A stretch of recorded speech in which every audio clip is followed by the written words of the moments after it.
The bruise on Beatrice Larson's cheekbone had faded to a sickly yellow by the time the stagecoach rattled into Fort Collins, Colorado, but she could still feel the phantom sting of her stepfather's hand whenever she closed her eyes. She pressed her fingers against the cool glass window and watched the dusty streets roll past, knowing that this mail-order marriage to a stranger named Ethan Irving was supposed to be her salvation, but all she could think about was how many miles she would need to run before anyone could hurt her again. It was late August in 1878, and the Colorado heat shimmered off the wooden buildings like water. Beatrice had never seen anything quite like Fort Collins before. Back in Philadelphia, everything had been brick and cobblestone, cramped row houses and narrow alleys that smelled of garbage and desperation. Here, the sky stretched endlessly in every direction, so big it made her feel small and exposed. The stagecoach driver called out that they had arrived, and Beatrice's stomach twisted into knots. She had responded to Ethan Irving's advertisement in the newspaper 3 months ago, back when her stepfather's violence had become so unbearable that even marriage to a complete stranger seemed preferable to staying. The letters they had exchanged were polite and formal. He wrote that he owned a cattle ranch outside of town, that he needed a wife to help manage the household, and that he would treat her with respect. She had written back with carefully worded half-truths, omitting the real reasons she needed to leave Philadelphia, painting herself as a respectable woman seeking adventure in the West. The stagecoach door swung open, and Beatrice gathered her single worn carpet bag. She had sold everything else she owned to afford the train ticket west. As she stepped down onto the dusty street, the late afternoon sun hit her full in the face, and she had to shield her eyes to see the man walking toward her. Ethan Irving was not what she had expected. He was tall, well over 6 feet, with broad shoulders and sun-bronzed skin that spoke of years working outdoors.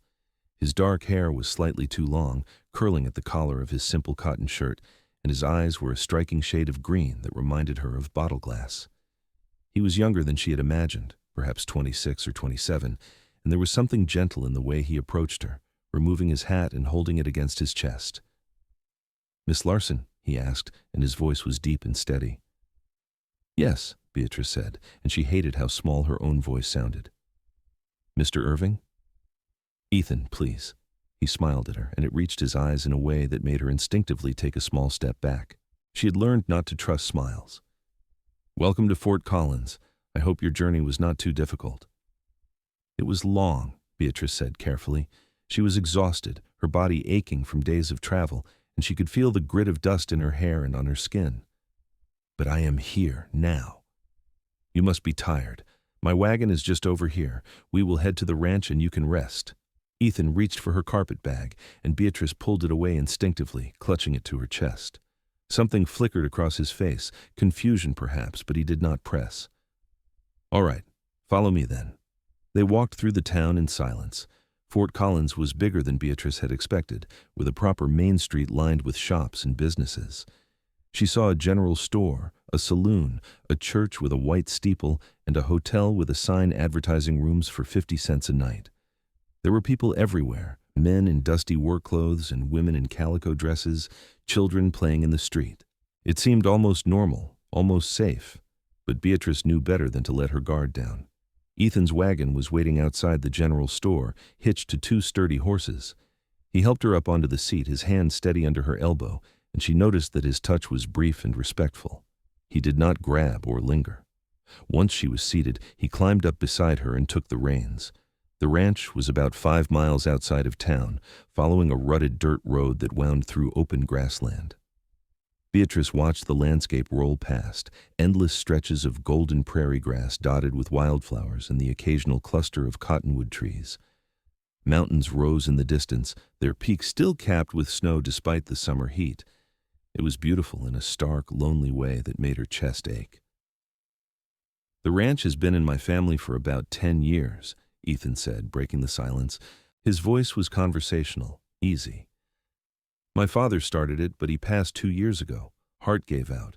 My mother went back east to live with my sister after that. She could not manage the isolation out here." "I am sorry for your loss," Beatrice said, because it seemed like the right thing to say. "Thank you. It has been hard managing everything alone, but the ranch is doing well. We have about 200 head of cattle, I employ 3 ranch hands who live in the bunkhouse. You will meet them soon enough. They are good men, respectful." He glanced at her. "I want you to feel safe here, Beatrice. That is important to me." She did not know what to say to that, so she said nothing. The word safe felt like a foreign concept, something she had not experienced in so long that she barely remembered what it meant. The ranch came into view as they crested a small hill. The house was a simple 2-story structure made of wood, painted white with a broad front porch. There was a barn off to one side, a corral with horses, and several other outbuildings she could not identify. It looked well-maintained and solid, the kind of place that spoke of hard work and care. Ethan pulled the wagon to a stop in front of the house and jumped down, then came around to help Beatrice. This time, she led him, though her muscles were tense as he placed his hands on her waist and lifted her down.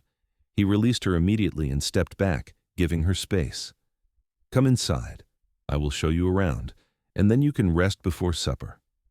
The interior of the house was clean and surprisingly comfortable. The main room served as both kitchen and living area, with a cast-iron stove, a wooden table with 4 chairs, and a pair of worn but cozy armchairs near the fireplace. There were curtains on the windows, faded from the sun, and a braided rug on the floor. It felt lived in but lonely, like a place that had once held more life and laughter. Ethan led her upstairs, where there were 3 bedrooms. He opened the door to the largest one, which was clearly his. She caught a glimpse of a neatly made bed and a dresser before he moved to the next room. "This can be yours," he said, pushing open the door. "I prepared it as best I could." The room was small but pleasant, with a single bed covered in a quilt, a dresser with a mirror, and a window that looked out over the prairie. There was even a vase of wildflowers on the windowsill, their petals starting to wilt in the heat. "We can have the wedding tomorrow in town if that suits you," Ethan continued. "The minister is a good man, and we can keep it simple. After that, this will be your home." Beatrice set her carpet bag down on the bed and turned to face him. He was standing in the doorway, his hat still in his hands, watching her with an expression she could not quite read. There was kindness there, but also uncertainty, as if he was not sure what to do with her. "Thank you," she said. "This is more than I expected." "You are welcome. I will let you rest now. Come down when you are ready, and I will have supper ready." He left, closing the door softly behind him, and Beatrice sat down on the bed. Her hands were shaking. She looked around the room at the carefully chosen details and felt something twist painfully in her chest. This was supposed to be a new beginning, but all she could think about was how quickly things could turn, how easily kindness could curdle into cruelty. She lay back on the bed and stared at the ceiling, listening to the sounds of the house settling around her. Somewhere below, she could hear Ethan moving around in the kitchen, the clatter of pots and pans. The sun was beginning to set, painting the room in shades of gold and amber. She closed her eyes and told herself that she would stay just long enough to figure out her next move. She would not let herself get trapped here, but even as she thought it, exhaustion dragged her down into sleep. She woke to the smell of food cooking and the sound of voices drifting up from below. For a moment, she was disoriented, unsure of where she was, and then everything came rushing back. The stagecoach, Fort Collins, Ethan Irving. She sat up quickly, her heart pounding, and smoothed down her travel-stained dress. When she came downstairs, Ethan was at the stove, stirring something in a pot. There were 3 other men sitting at the table, all of them turning to look at her as she entered. She froze in the doorway, suddenly hyper-aware of how she must look, disheveled and exhausted. "Beatrice, these are my ranch hands," Ethan said, gesturing to the men. "This is Tom, Charlie, and Sam. They help run the place." The men nodded politely, murmuring greetings. They were all older than Ethan, weathered by sun and wind, with the rough hands of men who worked hard for a living. They did not stare or leer, just offered her respectful nods before returning their attention to their plates. "Sit, please," Ethan said, pulling out a chair for her. "Supper is almost ready." The meal was simple but good, beef stew with vegetables and fresh bread. Ethan filled her bowl and passed it to her, then served the ranch hands. The conversation around the table was easy and light, the men discussing the day's work, a fence that needed mending, cattle that had wandered too far. Beatrice ate in silence, watching the way they interacted with Ethan. There was respect there, but also a kind of easy camaraderie that spoke of years working together. After supper, the ranch hands excused themselves and headed back to the bunkhouse. Ethan began clearing the table, and Beatrice stood to help him. "You do not have to do that," he said. "You must be exhausted." "I can help," Beatrice said. She did not want to be indebted to him, did not want to owe him anything. They washed the dishes together in silence, and then Ethan walked her to the bottom of the stairs. "Tomorrow we will go into town for the wedding," he said. "It will be quick, just a formality. After that you can decide how you want things to be. I will not force anything on you, Beatrice. I just want you to know that." She looked up at him, searching his face for signs of deception, but all she saw was sincerity. It made her feel off balance, like the ground beneath her feet was shifting. "All right," she said softly. "Good night, Ethan." "Good night." She climbed the stairs to her room and closed the door behind her. She stood there for a long moment, listening to the sounds of him moving around below, and then she went to the window and looked out at the darkening prairie. The sky was a deep indigo, scattered with stars so bright they seemed to pulse. She had never seen so many stars in Philadelphia. She thought about running. It would be easy enough to slip out in the night, to take one of the horses and ride away. But where would she go? She had no money, no family, no friends. The West was vast and dangerous for a woman alone. She would likely end up dead or worse. So she stayed, telling herself it was just for now, just until she had a better plan. The wedding the next day was as simple as Ethan had promised. They rode into town together in the wagon, the morning sun already blazing hot. Beatrice wore the best dress she owned, a faded blue calico that had seen better days, and Ethan wore a clean shirt and vest. He had shaved and combed his hair, and he looked almost handsome in a rough, rugged way. The minister was a kindly older man with a white beard who performed the ceremony in the small church. There were no guests, just the minister's wife as a witness. The whole thing took less than 10 minutes. Ethan slipped a simple gold band onto her finger, and she did the same for him. When the minister pronounced them husband and wife, Ethan did not try to kiss her. He just smiled gently and offered her his arm. They were married. Beatrice Larson was now Beatrice Irving, and she felt nothing but a cold, creeping dread. They stopped at the general store on the way out of town so Ethan could pick up supplies. The storekeeper, a rotund man with a cheerful disposition, congratulated them heartily and offered Beatrice a peppermint stick, which she accepted out of politeness. While Ethan was loading sacks of flour and sugar into the wagon, Beatrice wandered to the back of the store, where bolts of fabric and sewing supplies were displayed. She ran her fingers over a length of green cotton, thinking about how long it had been since she had made anything new. Her stepfather had never given her money for such things. Everything she owned was second-hand or mended so many times it was more patch than original fabric. "Do you sew?" Ethan's voice came from behind her, and she jumped. "Yes, I used to." "Pick out whatever you need, fabric, thread, anything. I will pay for it." Beatrice turned to look at him, suspicion rising in her chest. "Why?" "Because you might want to make new clothes or curtains or anything else. Consider it a wedding gift." She wanted to refuse, wanted to tell him she did not need his charity, but the practical part of her brain won out. She did need new clothes.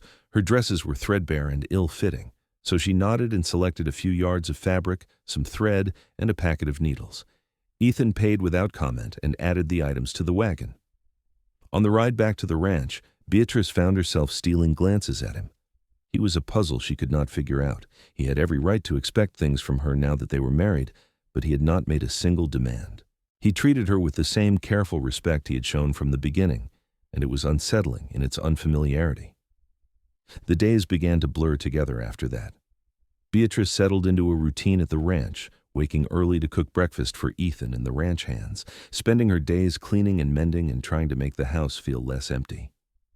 Ethan worked from dawn until dusk, managing the cattle and the land, and he always came home tired but never angry.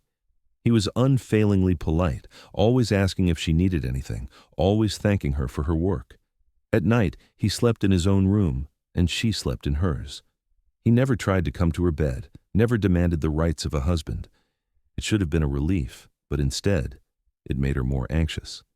She kept waiting for the other shoe to drop, for him to reveal his true nature. but it never happened. 3 weeks after their wedding, Beatrice decided to run for the first time. It was not a conscious decision so much as a sudden, overwhelming panic that gripped her in the middle of the night. She woke from a nightmare about her stepfather, his face looming over her, his fists raised, and she could not breathe. The walls of the small bedroom seemed to close in on her, and all she could think was that she needed to get away. She dressed quickly in the dark, pulling on her oldest dress and her worn boots. She crept down the stairs, careful to avoid the creaky third step, and slipped out the front door. The night air was cool and crisp, a welcome contrast to the stifling heat of the day. The moon was nearly full, casting everything in silver light. Beatrice made her way to the barn where the horses were kept. She had learned which one was the gentlest, a mare named Clover, and she saddled her as quietly as she could. Her hands were shaking so badly she could barely fasten the buckles, but eventually she managed. She led Clover out of the barn and was about to mount when a voice stopped her. "Where are you going?" She spun around to find Ethan standing in the barn doorway, still in his nightshirt and trousers, his hair mussed from sleep. He was not angry, just confused, and that somehow made it worse. "I have to go," Beatrice said, her voice breaking. "I cannot stay here." "Why? Did I do something? Did someone hurt you?" "No, I just have to go. Please do not try to stop me." Ethan took a few steps closer, his hands raised in a placating gesture. "I am not going to stop you, Beatrice. If you want to leave, you can leave. But it is the middle of the night, and it is dangerous out there. At least wait until morning, and I will take you wherever you want to go." "I do not need your permission," she said, but her voice lacked conviction. "I know you do not. I'm just asking you to be safe." He paused, his green eyes searching her face. "What are you so afraid of?" The question broke something inside her. She felt tears prick her eyes, hot and unwelcome. "I'm afraid of you. I'm afraid of what you will do when you stop being kind." Ethan looked stricken. "Beatrice, I'm not going to hurt you. I would never hurt you." "Everyone says that," she whispered. "And then they do." He was quiet for a long moment, and then he nodded slowly. "All right, I understand. You do not have to believe me. But I want you to know that you are safe here. If you want to leave, I will not stop you. But if you want to stay, I promise I will do everything in my power to prove to you that you do not need to be afraid." Beatrice stood there, the horse's reins clutched in her hands, torn between the instinct to run and the exhausted realization that she had nowhere to go. Finally, the exhaustion won. She let the reins drop and sank down onto a bale of hay, her face in her hands. Ethan sat down beside her, careful to keep a respectful distance. "Tell me what happened to you. You do not have to, but maybe it would help." And so, in the quiet darkness of the barn, with the smell of hay and horses around them, Beatrice told him. She told him about her mother's death when she was 14, about her stepfather who had seemed kind at first but had turned cruel after the funeral. She told him about the beatings, the constant fear, the way she had learned to make herself small and invisible. She told him about the newspaper advertisement and the desperate hope that had driven her to respond. Ethan listened without interrupting, his face grave. When she finished, he was quiet for a moment, and then he said, "I'm so sorry you went through that. No one should have to endure such things. I give you my word, Beatrice, that I will never raise a hand to you. Never." She wanted to believe him. She wanted it so badly it hurt, but trust was not something that could be rebuilt in a single conversation. "I do not know how to trust you," she said honestly. "Then do not trust me yet. Just stay and let me show you." He stood and offered her his hand. "Come back to the house. Try to get some sleep. Everything looks better in the daylight." She took his hand and let him pull her to her feet. Together they walked back to the house and she went upstairs to her room. She lay in bed, staring at the ceiling, and thought about how strange it was that she had felt more understood in that conversation than she had in years. The next morning, Ethan did not mention what had happened. He treated her the same as always, polite and respectful. But Beatrice noticed small changes. He started leaving the door open when he was in the house so she could always see where he was. He made sure to announce his presence when he came into a room so he would not startle her. He gave her space but was always nearby if she needed him.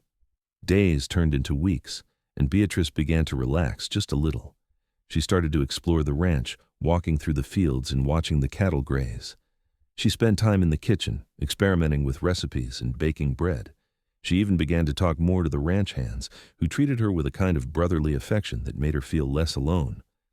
Ethan started teaching her to ride properly, taking her out on Clover and showing her how to handle the reins, how to sit in the saddle, how to read the horse's movements. He was patient and encouraging, never critical, and Beatrice found herself looking forward to those rides. There was something freeing about being on horseback, the wind in her hair, the landscape stretching endlessly around her. One evening in October, as the leaves on the cottonwood trees were turning gold, Ethan asked her to come with him to check on the northern pasture. It was a longer ride, a couple of hours there and back, and Beatrice agreed. They rode in comfortable silence, the sunset painting the sky in shades of orange and pink. When they reached the pasture, Ethan dismounted and helped her down. They stood together, watching the cattle graze in the fading light, and Beatrice felt something shift inside her. This place, this life, it was starting to feel less like a trap and more like a possibility. "I'm glad you stayed," Ethan said quietly. "I know it has not been easy for you, but I'm glad." "I'm starting to be glad too," Beatrice admitted. He turned to look at her, and there was something in his eyes that made her breath catch. It was not desire or possession, but something gentler, something that looked like hope. "I care about you, Beatrice. I want you to know that. Not because you are my wife, but because of who you are. You are strong and brave, and I feel lucky to know you." No one had ever said anything like that to her before. She felt tears well up in her eyes, and she blinked them away quickly. "I do not feel brave. You are.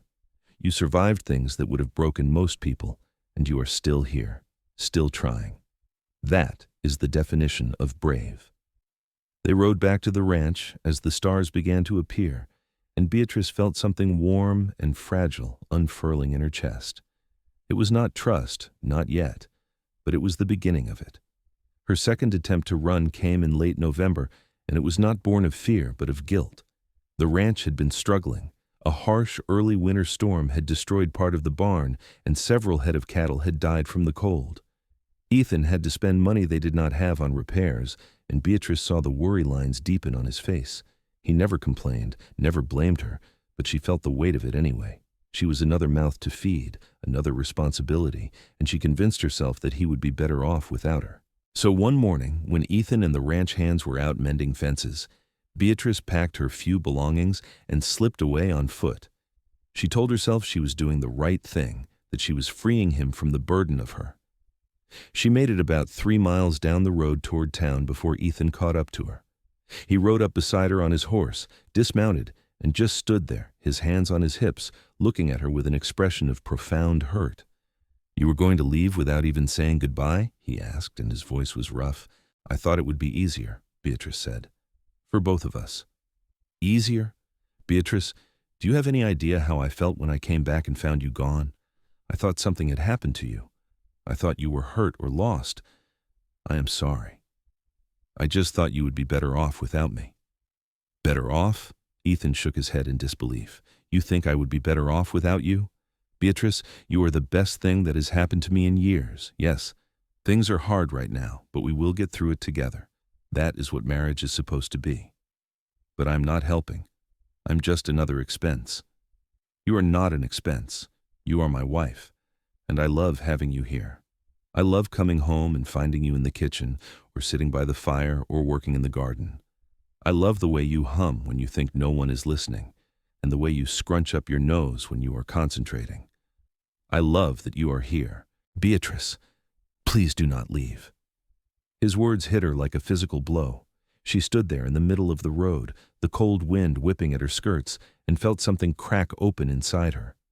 "You love having me here?" "Yes, I do." She started to cry then, great heaving sobs that shook her whole body. Ethan closed the distance between them and pulled her into his arms, holding her tightly as she cried into his chest. He did not say anything, just held her and let her cry, his hand stroking her back in soothing circles. When she finally calmed down, he pulled back just enough to look at her. "Come home, Beatrice, please." She nodded, unable to speak, and he helped her up onto his horse. They rode back together, her arms wrapped around his waist, her cheek pressed against his back. and for the first time since she had arrived in Colorado, she felt like she was truly going home. After that, things changed between them. Beatrice stopped thinking about running and started thinking about staying. She threw herself into making the ranch house a real home, sewing new curtains and tablecloths, planting a kitchen garden, learning to cook the foods Ethan liked best. She started to laugh more, to talk more, to let herself be present instead of constantly planning her escape. Ethan, for his part, continued to be patient and kind, but Beatrice began to notice other things about him too. The way his eyes crinkled when he smiled, the way he always made sure she had the warmest seat by the fire, the way he looked at her sometimes with a longing he tried to hide but that she could see anyway. Winter settled over the ranch in earnest, and the world turned white and cold. The days were short, the nights long, and Beatrice and Ethan spent more time together in the cozy warmth of the house. They played cards in the evenings, read books aloud to each other, and talked about everything and nothing. One night in December, as they sat by the fire, Ethan reached over and took her hand. It was the first time he had initiated physical contact beyond helping her on or off a horse, and Beatrice felt her heart skip a beat. "Is this all right?" he asked softly. "Yes," she said, and she meant it. They sat like that for a long time, their hands intertwined, watching the flames dance in the fireplace. It was a simple thing, but it felt monumental, a bridge crossed that could not be uncrossed. Christmas came, and Ethan surprised her by bringing home a small pine tree, which they decorated with strings of popcorn and paper ornaments. He gave her a beautiful shawl he had bought from a traveling merchant, soft wool dyed a deep blue. She gave him a shirt she had sewn from the fabric he had bought her months ago, every stitch sewn with care. He put it on immediately and told her it was the finest shirt he had ever owned. They spent Christmas evening together, just the two of them, eating a special meal she had prepared and exchanging stories about Christmases past. Beatrice told him about the one Christmas she remembered being truly happy, when her mother was still alive and they had made gingerbread cookies together. Ethan told her about the Christmas when he was 10 and his father had given him his first horse. It was the best Christmas Beatrice could remember having. January arrived with bitter cold and heavy snows that trapped them inside for days at a time. The ranch hands stayed in the bunkhouse, and Beatrice and Ethan were left alone together. They fell into an easy domesticity, working side by side to keep the house warm and the animals fed. Beatrice found herself watching him more, noticing the way he moved, the way he concentrated when he was reading, the way he always made sure she was comfortable before seeing to his own needs. She was falling in love with him. The realization came to her one morning as she watched him put on his coat to go check on the livestock. She loved him. She loved his kindness, his patience, his quiet strength. She loved the way he made her feel safe, the way he never demanded anything from her, the way he looked at her like she was something precious. But she did not know how to tell him. The words felt too big, too important, and she was afraid of saying them wrong. Her third and final attempt to run came in late January, and it was the most foolish of all. A blizzard had been brewing all day, the sky a dark, ominous gray. Ethan had warned her that morning to stay inside, that the storm was going to be bad, but Beatrice had decided to walk out to the barn to check on Clover. She had grown attached to the gentle mare and wanted to make sure she was comfortable. What should have been a simple trip turned into a nightmare when the storm hit with a vengeance. The wind picked up, howling like a living thing, and the snow came down so thick she could barely see a foot in front of her. She made it to the barn, checked on Clover, and then tried to make her way back to the house, but she got turned around. The world was nothing but white, and she could not see the house, could not see anything. Panic clawed at her chest as she stumbled through the snow, her hands and feet going numb, her lungs burning from the cold air. She called out for Ethan, but the wind snatched her voice away. She fell, her legs giving out from under her, and she lay there in the snow, shivering violently. She thought about how stupid she had been, how she had survived so much only to die in a blizzard in Colorado. She thought about Ethan, about how he would find her frozen body and how it would break his heart, and then strong hands were lifting her, and she heard his voice, rough with fear and desperation. "I have got you. I have got you, Beatrice. Stay with me." He carried her through the storm, and she had no idea how he found his way back to the house, but he did. He kicked the door open and brought her inside, laying her down on the floor in front of the fire. He stripped off her wet clothes with shaking hands, wrapping her in blankets and rubbing her frozen limbs to get the blood flowing again. "You scared the hell out of me," he said, his voice breaking. "When I looked out and saw you were not here, I thought I had lost you. I thought I had lost you, Beatrice." "I'm sorry," she whispered through chattering teeth. "I'm so sorry." "Do not ever do that again. Do not ever leave without telling me where you are going. I cannot lose you. I cannot." He held her close, rocking her gently, and Beatrice felt his tears fall onto her hair. He was crying, and it was because of her, because he had been so afraid for her. No one had ever cried for her before. No one had ever cared that much. "I love you," she said, the words tumbling out before she could stop them. "I love you, Ethan. I am sorry it took me so long to say it, but I love you." He pulled back to look at her, his eyes red-rimmed and fierce. "You love me?" "Yes, I love you. I do not want to run anymore. I want to stay. I want to be your wife in every way. I want to build a life with you." Ethan kissed her then, a fierce, desperate kiss that tasted of salt and relief. She kissed him back, her hands tangling in his hair, pouring everything she felt into that kiss. When they finally broke apart, both of them were breathing hard. "I love you too," he said, his forehead pressed against hers. "I have loved you for months, but I did not want to push you. I wanted to give you time. I do not need more time. I just need you." He kissed her again, softer this time, tender and full of promise. Then he scooped her up and carried her upstairs to his room, to their room, and laid her down on the bed. He climbed in beside her, pulling the blankets over them both, and held her close until her shivering stopped and warmth returned to her body. They made love that night for the first time, slow and gentle and full of the kind of reverence that comes from truly knowing someone. Ethan was careful with her, always checking to make sure she was all right, always putting her comfort first. And Beatrice felt something inside her heal, a wound she had not even known was there, closing up and becoming whole. Afterward, they lay tangled together, her head on his chest, listening to the storm rage outside. But inside, they were warm and safe and together. "No more running," Ethan murmured into her hair. "No more running," Beatrice agreed. "I promise." And she meant it.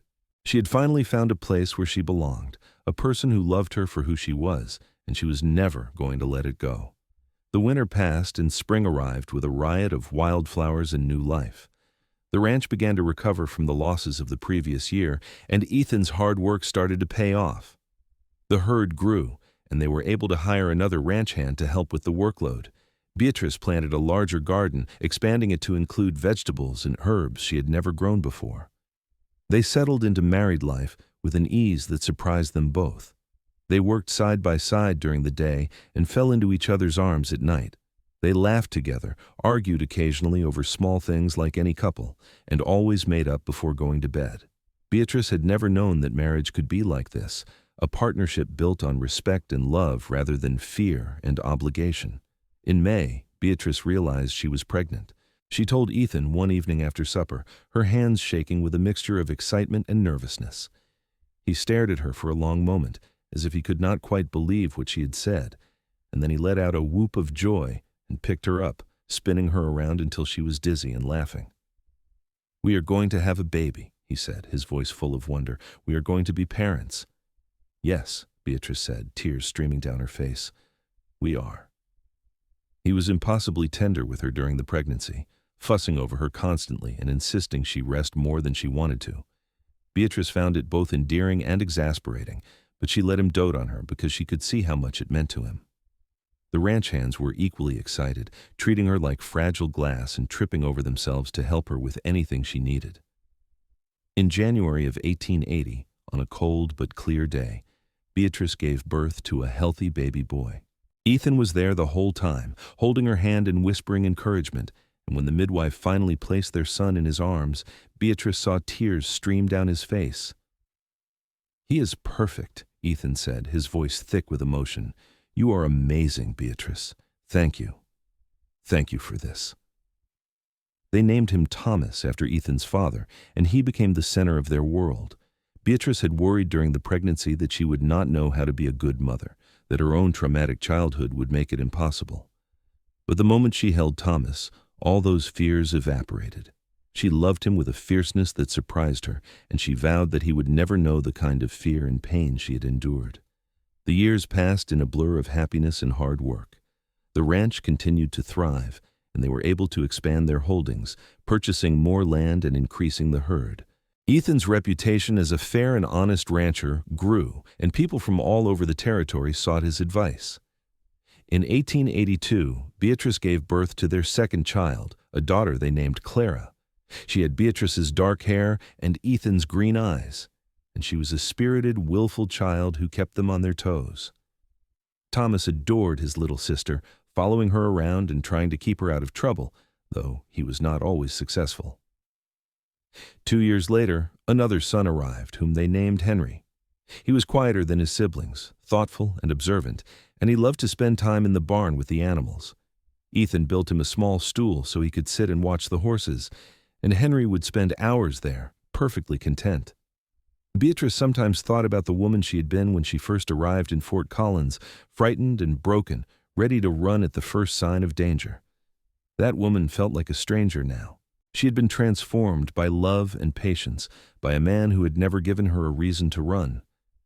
She thought about the 3 times she had tried to leave, and how Ethan had responded each time not with anger, but with understanding.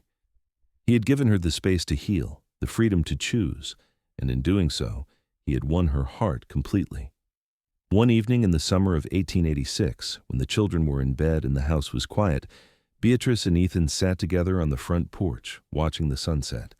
They did this often now, stealing these quiet moments together at the end of long days. "Do you ever think about that first night you tried to leave?" Ethan asked, his arm around her shoulders. "Sometimes," Beatrice said. "I think about how scared I was and how patient you were with me. I was terrified that first night. I thought I had already lost you and we had only just met. You could have stopped me. You could have locked me in my room or taken away the horses. I could have, but what kind of marriage would that have been? I wanted you to choose to stay, not be forced to." Beatrice leaned her head on his shoulder. "You gave me something I had never had before. You gave me a choice, and you gave me time to learn that I could trust you." "I would have waited forever," Ethan said softly, "however long it took. I know, that is why I love you." They sat in comfortable silence, watching as the sky turned from gold to pink to deep purple.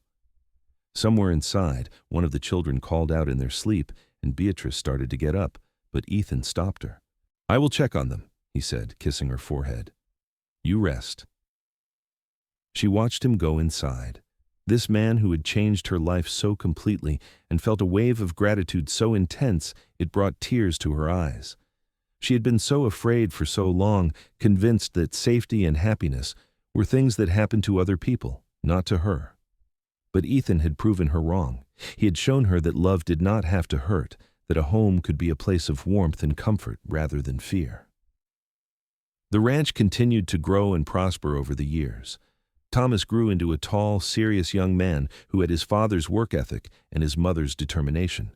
He took to ranching naturally, and Ethan began teaching him the intricacies of managing the land and the livestock. Clara was bright and headstrong, with a quick wit and a talent for numbers that impressed everyone. She helped Beatrice with the household accounts and dreamed of one day going to college, a possibility that both Beatrice and Ethan encouraged. Henry remained quiet and thoughtful, but he had a gift with animals that was almost magical. He could calm the most skittish horse or coax a frightened dog out of hiding with just a few soft words. In 1890, Beatrice gave birth to their 4th and final child, another daughter they named Rose.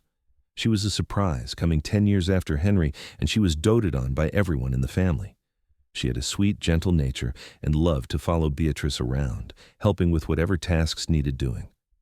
Beatrice sometimes looked at her 4 children and marveled at the life she had built, these beautiful, happy children who had never known violence or fear, who grew up in a home filled with love and laughter. It was everything she had never dared to dream of. Ethan aged gracefully, his dark hair turning silver at the temples, his face weathering from years in the sun. But his eyes remained the same vibrant green, and when he looked at Beatrice, she still saw the same love and devotion that had been there from the beginning. They celebrated their 20th wedding anniversary in 1898 with a party at the ranch. The house was filled with friends and neighbors, and their children had helped prepare a feast. Tom, Charlie, and Sam, now old men but still working on the ranch, toasted to the couple with heartfelt speeches that brought tears to everyone's eyes. That night, after all the guests had gone home and the children were in bed, Beatrice and Ethan took a walk out to the ridge that overlooked the ranch. The moon was full, casting everything in silver light, and the air was warm and sweet with the smell of grass and wildflowers. 20 years, Ethan said, pulling her close. It feels like a lifetime and like no time at all. I cannot imagine my life without you, Beatrice said. You saved me, Ethan. You saved me in every way a person can be saved. You saved me too, he said. This ranch was just a place before you came. You turned it into a home. You gave me a family and a reason to work so hard. You gave me everything.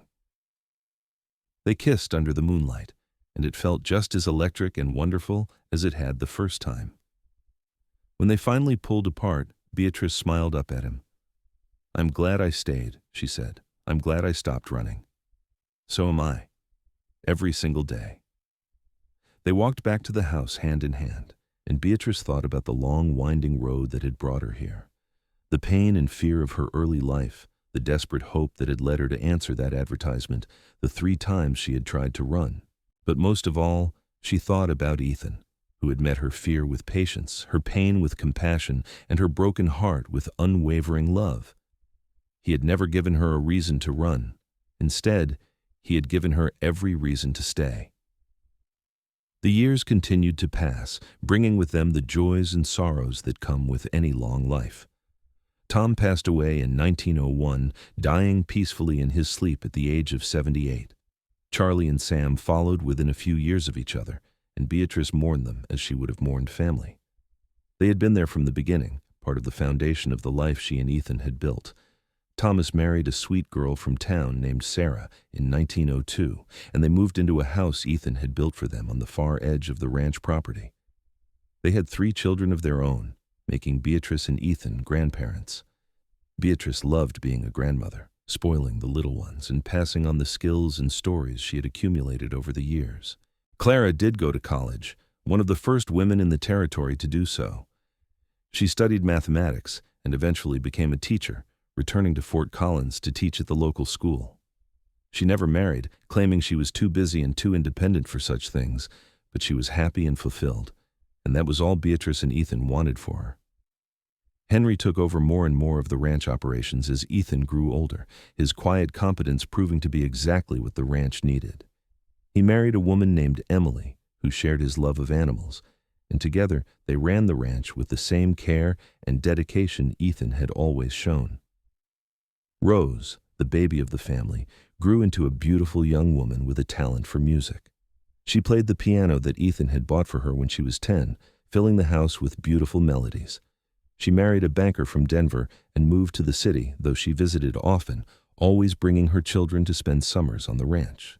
Ethan and Beatrice grew old together, their hair turning white, their bodies slowing down, but their love never diminishing. They still sat together on the porch every evening, watching the sunset and talking about their day. They still held hands like young lovers, still kissed each other good morning and good night. In the spring of 1915, Ethan fell ill. It started as a simple cough, but it quickly developed into pneumonia. Beatrice nursed him tirelessly, refusing to leave his side. But despite her best efforts and the doctor's care, he grew weaker. One evening, as the sun was setting and painting the sky in shades of gold and pink, Ethan called Beatrice to his bedside. She sat down beside him, taking his hand in hers. I need to tell you something, he said, his voice weak but clear. You need to rest, Beatrice said, tears streaming down her face. I will rest soon enough. But first, I need you to know how happy you have made me. From the moment you stepped off that stagecoach, my life has been infinitely better. You gave me love, a family, a purpose. You were the best thing that ever happened to me, Beatrice. You were the best thing that ever happened to me too, Beatrice said, her voice breaking. You showed me what love was supposed to be. You made me feel safe. You gave me a home. Promise me you will be all right, Ethan said. Promise me you will be happy. I promise, Beatrice said, though she could not imagine how she would ever be happy without him. Ethan smiled, that same gentle smile that had first made her feel safe all those years ago. "I love you, Beatrice, always and forever. I love you too, always and forever." He closed his eyes then, still smiling, and took his last breath with her hand in his. Beatrice sat there with him for a long time, holding his hand and saying goodbye to the man who had changed her life. The funeral was held on a beautiful spring day, and it seemed like everyone in Fort Collins came to pay their respects. Ethan had been loved and respected throughout the territory, and people came from miles around to honor his memory. Beatrice stood surrounded by her children and grandchildren, listening to the stories people told about her husband, and she felt both heartbroken and grateful. Heartbroken to have lost him, but grateful for every moment they had shared. The years after Ethan's death were difficult. Beatrice missed him with an ache that never quite went away. But she was not alone. Her children and grandchildren surrounded her with love and support, and she found comfort in the life they had built together. She continued to live in the ranch house, refusing all suggestions that she move to town or live with one of her children. This was her home, filled with memories of Ethan, and she would not leave it. She spent her days working in the garden, sewing, and visiting with her grandchildren. She told them stories about their grandfather, about the Wild West days of Fort Collins, about her own journey from Philadelphia to Colorado. She wanted them to know their history, to understand the foundation on which their lives were built. On warm summer evenings, she would sit on the porch and watch the sunset, just as she and Ethan had done for so many years. She would talk to him sometimes, telling him about the children, about the ranch, about how much she missed him. In those quiet moments, she felt his presence, as if he was sitting beside her, his arm around her shoulders. Beatrice lived to be 83 years old, and when she passed away peacefully in her sleep in 1929, she was surrounded by the love of a large and devoted family. She was buried next to Ethan on the ridge overlooking the ranch, under a cottonwood tree they had planted together 40 years earlier. Her children found a letter in her bedside table after she died, addressed to all of them. In it, she had written about her life, about the fear and pain of her early years, and about the incredible gift Ethan had given her by never giving her a reason to run. She wrote about the 3 times she had tried to leave, and how each time he had responded with patience and love rather than anger. She wrote about the life they had built together, and how grateful she was for every moment of it. She ended the letter with these words: "I came to Colorado running from fear, but I stayed because I found love. Your father showed me that home is not a place but a person, and that family is not who you are born to, but who chooses to love you. Remember that. Choose love, always. Choose patience. Choose kindness. And never, ever give the people you love a reason to run.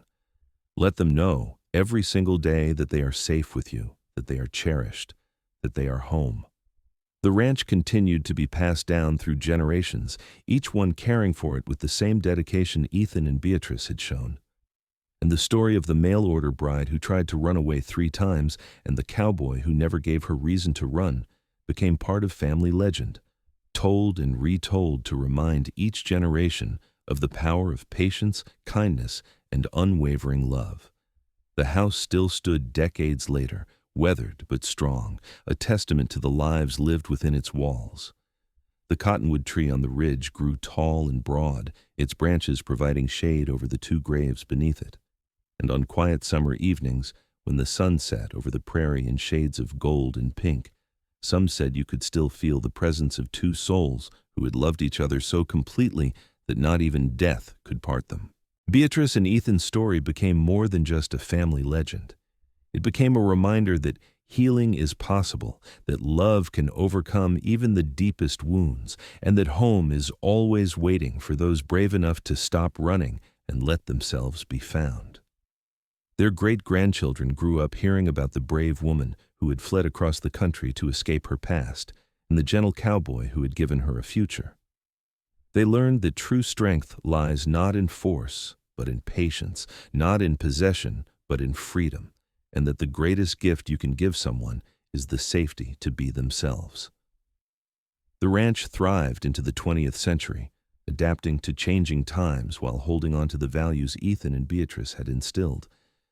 During the Great Depression, the family opened their doors to neighbors in need, offering food and work, remembering the kindness that had been shown to them. During the wars, they sent their sons and daughters to serve and welcomed them home with the same unwavering love that had defined the family for generations. The main house was eventually added onto and modernized, but the original structure remained, including the room that had been Beatrice's when she first arrived, with its view of the endless prairie.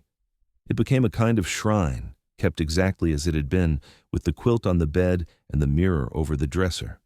Young brides in the family would spend their first night there, connecting with the woman who had started it all. In 1978, on the 100th anniversary of Beatrice's arrival in Fort Collins, the family held a huge reunion at the ranch. Over 200 descendants gathered, representing 5 generations. They stood together on the ridge, looking out over land that had been in the family for a century, and someone read Beatrice's letter aloud. There was not a dry eye among them. The oldest member of the family present that day was Beatrice's granddaughter, also named Beatrice, who was 92 years old. She had been 12 when her grandmother died, and she had vivid memories of the strong, kind woman who had told her stories and taught her to sew.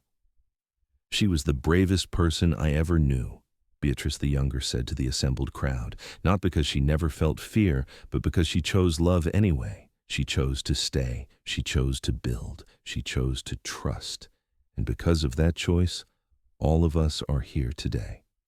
The family planted a new cottonwood tree that day, next to the one under which Ethan and Beatrice rested, as a symbol of continued growth and life. They took turns shoveling dirt, from the youngest great-great-great-grandchild to the oldest living descendant, each one participating in honoring the couple who had started it all. As the sun set that evening, painting the sky in those familiar shades of gold and pink, the family stood together in a moment of silence. The wind whispered through the grass, carrying with it the scent of wildflowers and earth, the same scent that had greeted Beatrice when she first arrived all those years ago, scared and broken, but hoping for something better. And in that moment, standing on that land, surrounded by love and family and the endless Colorado sky, it seemed as if Beatrice and Ethan were there too, their spirits woven into the very fabric of the place they had built together. They had created something that lasted far beyond their own lives, a legacy of love and patience and the courage to stay, even when running seemed easier. The mail-order bride who had tried to run away 3 times had found her home, and the cowboy who never gave her reason to run had given her everything she never knew she needed: safety, love, and the freedom to choose. Together, they had built not just a ranch or a family, but a testament to the transformative power of love given freely and received with courage. Their story ended not in tragedy or separation, but in a love that spanned decades and touched generations. It ended in a life well lived, in children and grandchildren and great-grandchildren who carried their legacy forward. It ended in 2 graves under a cottonwood tree, side by side for eternity, just as they had been in life. And every summer evening, when the sun sets over the Colorado prairie in shades of gold and pink, the wind still whispers their story through the grass, a reminder that love is worth staying for, that patience can heal even the deepest wounds, and that home is not a place you find, but something you build with the person who never gives you reason to run.